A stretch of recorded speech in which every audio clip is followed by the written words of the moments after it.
Hi everyone, this is Alan Rosinski, Metro Manhattan office space.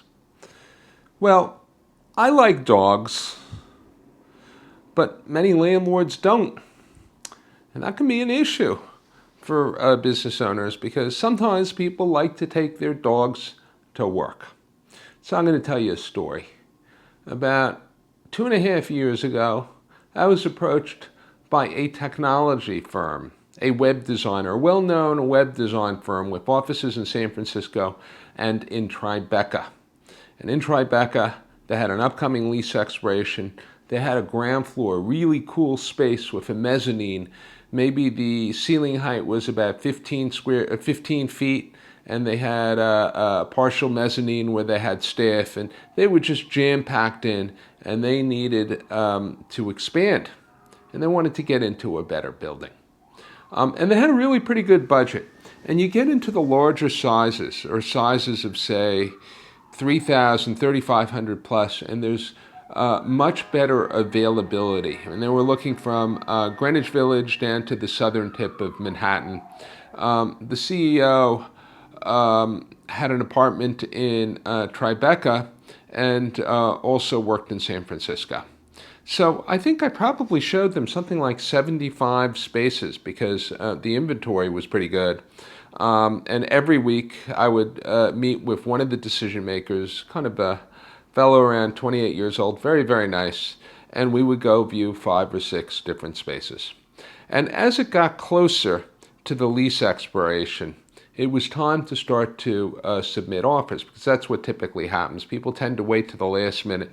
They want to see absolutely everything which is out there, and then they'll make a decision. So we started focusing on spaces in the financial district because the value there is pretty good. And there were a couple of spaces, actually, one in particular on Broad Street, which was a full floor, high floor, corner space, absolutely stunning views, Statue of Liberty, New Jersey, concrete floors, very high ceilings, good tech space. And the landlord was really willing to modify the space. And we go back and forth, submitting offers, finally reach agreement on business terms. And then actually leases issued, not negotiated yet, but there's a little bit of a zinger here.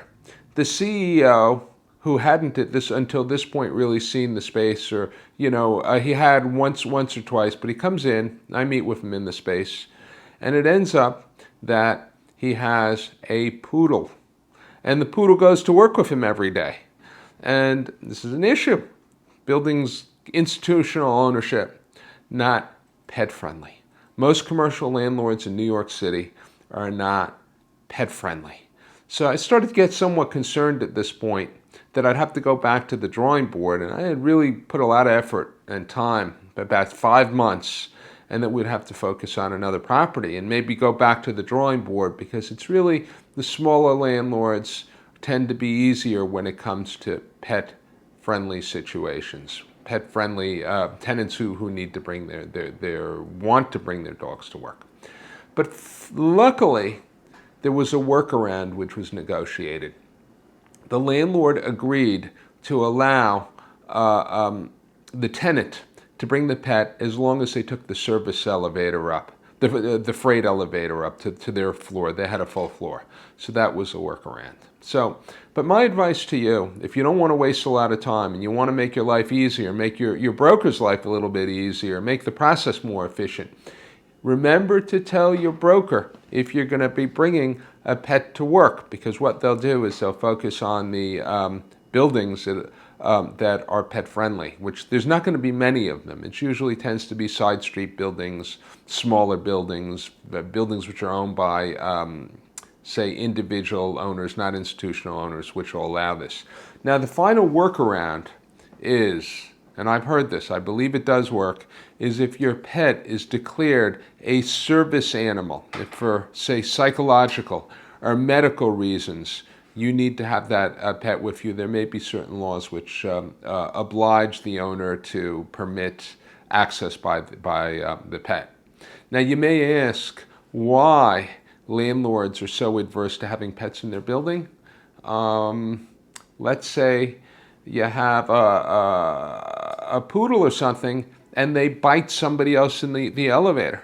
That's a lawsuit. If there's some kind of an attack by the animal on another tenant, the landlord would be responsible. It would be a big mess for them.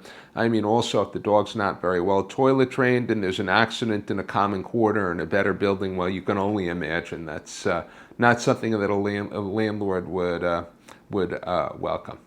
But I hope this advice is practical and that it'll save you some time in the future if you're looking for space. Take care now. Bye.